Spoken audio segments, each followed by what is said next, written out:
তারপর থেকে শুরু হয় আমাদের ভালোবাসা, নতুন জীবন। সো তখন আমি অনেক ছোট ছিলাম, সো ভালোবাসা বুঝতাম না হলো, যাই হোক।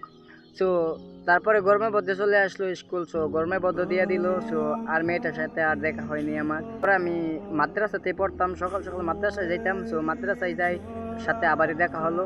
মেয়েটাও মাদ্রাসায় পড়তো, মেয়েটার সাথে আর কথা হয়নি। আমিও মেয়েটার সাথে কথা বলি না, মেয়েটাও আমার সাথে কথা বলা না, মানে তাকিয়ে থাকে, আমিও তাকিয়ে থাকি। তাকিয়ে তাকিয়ে মুস্কি মুস্কি হাসে মেয়েটিও, আমিও মুস্কি মুস্কি হাসি, মাথা নিচু করে দিই। লজ্জা লাগে, তখন তো ছোট ছিলাম। তাকিয়ে আবার এই মাথা নিচু করে দিই, নিচু করে হাসতে থাকি। তো হুজুর একদিন লক্ষ্য করতে পারলো। তো যাই হোক, হুজুর লক্ষ্য করে তারপর আমাকে ডাকলো, যে আমার নাম ধরে ডাকলো যে এদিকে আসো। তারপরে গেলাম, যে কি চলতেছে তোমাদের মাঝে, মানুষ যে বিচার দিতেছে, এই কথাটা কি সত্যি? আমি বললাম, না হুজুর, আমি তো আপনি তো দেখছেনই আমি সবক দিতেছি। তখন আমি কায়দায় পড়তাম। বললো যে ঠিক আছে, তোমার কায়দাটা নিয়ে আসো, তুমি সবক দাও, তুমি নাকি সবক বেশি জানো, তুমি সবক দাও। তারপর আমি কায়দাটা নিয়ে আসি, সবকটা হুজুরে একবার করে দিছিল। তো আমার মনে আসছিল না, আমি সবকটা দিতে পারি, ওরা আমাকে বিচার করলো, চেক করছে। যাই হোক, আর মেয়েটার সাথে দেখা হয়, যেটাতে বোন ছিল, যেটাতে বোনের দিয়ে আমি কথা বলতাম, তুমি গিয়া ওই মেয়েটাকে বল। ওই মেয়েটাও যেটাতে বোনকে বলতো। এভাবেই চলে গেল 3-4 মাস। যাই হোক, মেয়েটার বাড়ি কিন্তু বেশি দূরে ছিল না। আমি আমার বাড়ি থেকে বের হই, রাস্তা দিয়ে হাইটে যাই, মেয়েটার বাড়ি দেখা যায়। আমি বারবার একটা রাস্তা দিয়ে বারবার 10-12 রাউন্ড দিই মেয়েটাকে দেখার জন্য, মেয়েটাও 10-12 রাউন্ড দেয় আমাকে দেখার জন্য। সো এইভাবেই চলতে থাকে, এইভাবেই চলে গেল আরো 2 মাস। তখন আমার চাচা লক্ষ্য করতে পারলো যে আমি এরকম এরকম তাকিয়ে তাকিয়ে হাসি, ওই মেয়েটা ওইখানে দাঁড়িয়ে থাকে হাসি, আমি এখান থেকে হাসি। চাচা একদিন কি করলো, মার কাছে দিল নালিশ।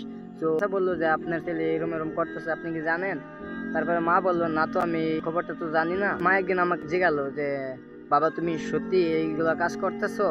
আমি আমি তারপরেও মানে বড় গলায় বললাম যে কে বলছে তোমাকে? মা বললো, তোমার চাচা বললো আমাকে, তুমি এরকম এরকম করতেছো, রাস্তা দিয়ে হাইটে গেলে মেয়ের সাথে আড়াইশে রাতে কথাবার্তা। আমি বললাম না, আমি ছোট ছিলাম, মনেতে অনেক ভয় লাগতেছিল। তখন কিছু বলি না আমি মাকে যে এরকম এরকম মেয়েটার সঙ্গে হয়েছে। হয়তো ঘর থেকে বাইর হয়ে আসি। নেক্সট দিন আবারও মাদ্রাসায় চলে গেলাম সকালবেলায়। তো তখন গাইস সত্যি কি জানেন, আমি খুব ছোট ছিলাম। তো তখন বুঝতাম না, আমার মনে অনেক ভয় ছিল। তো যার বোনকে বললাম যে এরকম এরকম আমার মা গম পেয়ে গেছে। তো মা আমাকে কথাগুলো শোনাইছে, তোমার চাচা নাকি মার কাছে নালিশ দিয়েছে, তার কারণে মা আমাকে বললো। আমি বললাম যে মেয়েকে গিয়ে বলবা যে রিলেশনে আর থাকতে পারবো না, তার জেনে গেছে। দেখতে মনে বললো ঠিক আছে। দেখতে মনে গিয়ে সেদিন আর কথাগুলো কইলো না মেয়েকে। একদিন আবারও মাদ্রাসায় গেল, গিয়ে মেয়েটা, আমি মাদ্রাসায় যাইনি তখন। তো যেটাতে মনে গিয়ে বললো যে তোমার সাথে নাকি আর রিলেশনে থাকতে পারবে না। তারপরে মেয়েটা বললো, কেন থাকতে পারবে না কেন? যেটাতে মধ্যে বললো যে তার ফ্যামিলি জেনে গেছে তোমার রিলেশনে আর থাকতে পারবে। মেয়েটা মনটা খারাপ করে মাথা নিচু করে বসে আছে। হুজুরে ডাকলো সবক দেওয়ার জন্য, কিন্তু মেয়েটা সবক দেওয়ার গেল, মার খেলো, তাও কিন্তু সবক দিল না।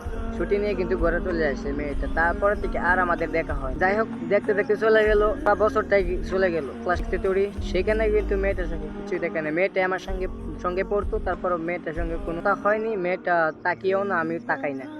যাই হোক, চলে গেল আরেক বছর, সে ক্লাস 7-এতে উঠলাম। তো সেখানেও কিন্তু মেয়েটার সাথে কথা হয়নি, তাকিয়েও দেখি না। মেয়েটাও আমার সাথে কথা হয়নি, মেয়েটাও তাকাই দেখে না। যাই হোক, ক্লাস 8-এতে উঠলাম। আমার 2টা বন্ধু ছিল, যে সেই 2টা বন্ধু আবার সেই মেয়েটা, পুরোনো মেয়েটার সঙ্গে আবার মানে বলতেছে, দোস্ত, ওই মেয়েটার সঙ্গে যে তুই ছোটবেলায় প্রীতি করতি, সেই মেয়েটা কিরম? আমি মুস্কি হেসে বললাম, আরে দোস্ত, ওকে দিয়ে বলতেছস, ওকে পড়বে নাকি? আমার 2 বন্ধু বললো, আরে এটা ব্যাপারই না, আমি পটাই দেবো। 2-3 মাস চলে গেল, মেয়েটার কোনো রেজাল্ট ছিল না যে আমাকে ভালোবাসবে বলে, না বাসবে বলে। আমার মোবাইল নাম্বার নিয়ে যাই তখন। বাবা আমাকে একটা মোবাইল, ছোট্ট মোবাইল একটা কিনে দিয়েছিল। মোবাইলটার নাম ছিল ওপো মোবাইল। তো সেই মোবাইলটা নিয়ে আমি স্কুলে যাই। স্কুলে এমনিতে মোবাইল দিয়ে স্কুলে যাই না, সো একটা প্রোগ্রাম ছিল, তার কারণে স্কুলে প্রোগ্রামে মোবাইলটা নিয়ে নাম্বার নিয়ে যাই। নাম্বার নেওয়ার পরে মেয়েটা বারবার আমাকে কল করে। তো সেই পুরোনো মেয়েটা গম পাই যে আমি ওই মেয়েটাকে নাম্বার দিয়েছি। তারপরে আমার 2 বন্ধুকে ডাকলো যে তোমরা এদিকে আসো, তোমাদের সাথে কথা আছে। তো তখন 2 বন্ধু গেল যে বলবা যে ওই মেয়েটা তোমাকে ডাকতেছে ওই রুমে। আসে বললো যে বন্ধু তোকে ডাকতেছে। আমি বললাম কে আমাকে ডাকে? তারপরে বললো যে ওই মেয়েটা তোকে ডাকতেছে ওই রুমে, একলা যাইতে বলছি তোকে। তারপরে আমি একলা যাই না, মানে কত দিনের রিলেশনের পরেও আমি একলা মেয়েটার সামনে কিভাবে যাব? মেয়েটাকে আমি ব্রেকআপ দিয়ে দিলাম, তখন আমি মনে মনে বুঝতে পারলাম যে আমি মেয়েটার সাথে এরকম করলাম, মেয়েটা আবারই আমাকে ডাকতেছে কি না জানি বলে। তারপরে আমি যাই না। তারপরেও বন্ধু দুটো আমাকে জোর করে পাঠালো, বন্ধু দুটো বাইরে আর আমি ঘরের ভিতরে চলে গেলাম। ওর সাথে কিন্তু ওর বান্ধবী ছিল, দুইটা বান্ধবী ছিল, আর আমি কিন্তু একলাই গেছি। আমার বন্ধু দুইটা বাইরে দাঁড়ায়, মেয়েটা বললো হ্যাঁ আমি তোমাকে ভালোবাসবো, এই কথাটা যে তোমার বন্ধু জানতে না পারে। সো এটা ছিল পার্ট 2। পার্ট 3 দেখার জন্য লাইক এন্ড ফলো করে রাখবে।